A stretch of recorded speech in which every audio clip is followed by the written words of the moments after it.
ক্ষমতা কি ধরে রাখতে পারবেন কানাডার প্রধানমন্ত্রী জাস্টিন ট্রুডো? সে দেশের রাজনৈতিক অস্থিরতার আবহে এই প্রশ্নই উঠে আসতে শুরু করেছে। দীর্ঘ ৯ বছরের বেশি সময় ধরে কানাডার প্রধানমন্ত্রী জাস্টিন ট্রুডো, তবে দেশটির লাগামহীন মূল্যস্ফীতি ও আবাসন সংকটের জেরে তার জনপ্রিয়তা দিন দিন তলানির দিকে যাচ্ছে। এমন পরিস্থিতির মধ্যেই ট্রুডোর জোট সরকারের প্রধান শরিক দল নিজেদের সমর্থন প্রত্যাহারের ঘোষণা দিয়েছে।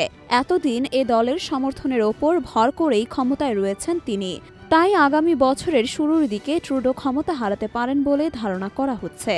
ট্রুডোর সংখ্যালঘু লিবারেল সরকারকে সমর্থনকারী দল নিউ ডেমোক্রেটিক পার্টি ঘোষণা করেছে তারা সরকারের বিরুদ্ধে অনাস্থা প্রস্তাব আনবে। খবরটি নিশ্চিত করেছে রয়টার্স। আন্তর্জাতিক গণমাধ্যমের প্রতিবেদন অনুযায়ী শীতকালীন বিরতির পর ২৭শে জানুয়ারি পার্লামেন্ট শুরু হলে এই অনাস্থা প্রস্তাব উত্থাপন করা হবে।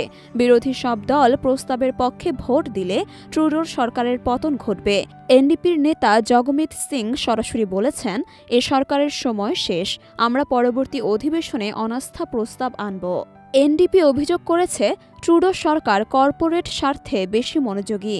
এরই মধ্যে বিরোধী দল ব্লক কুইবেকোয়াও প্রস্তাব সমর্থনের প্রতিশ্রুতি দিয়েছে। বিভিন্ন জনমত জরিপ বলছে ট্রুডোর জনপ্রিয়তা এখন তলানিতে। উচ্চ মূল্যস্ফীতি, আবাসন সংকট এবং দীর্ঘ সময় ধরে ক্ষমতায় থাকায় ভোটাররা বিপর্যস্ত। নির্বাচনে তার দল বড় পরাজয়ের মুখোমুখি হতে পারে।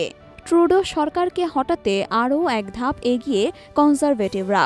দলটি বলছে এবছর শেষের আগেই অনাস্থা ভোটের জন্য পার্লামেন্টের অধিবেশন ডাকতে গভর্নর জেনারেল মেরি সাইমনের কাছে আবেদন জানাবে তারা।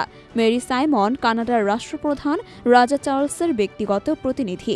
তবে সংবিধান বিশেষজ্ঞরা বলছেন সাইমন এমন পদক্ষেপ প্রত্যাখ্যান করতে পারেন। ট্রুডোর সংকট আরও গভীর হয়েছে অর্থমন্ত্রী ক্রিস্টিয়া ফ্রিল্যান্ডের আকস্মিক পদত্যাগের কারণে। তার এই পদত্যাগ ট্রুডোর ওপর চাপ বাড়িয়ে দিয়েছে। লিবারেল দলের ভেতরেই এখন বেশ কিছু সদস্য তাকে পদত্যাগের আহ্বান জানাচ্ছেন। তবে ট্রুডোর মন্ত্রিসভা এখনও তার প্রতি অনুগত রয়েছে।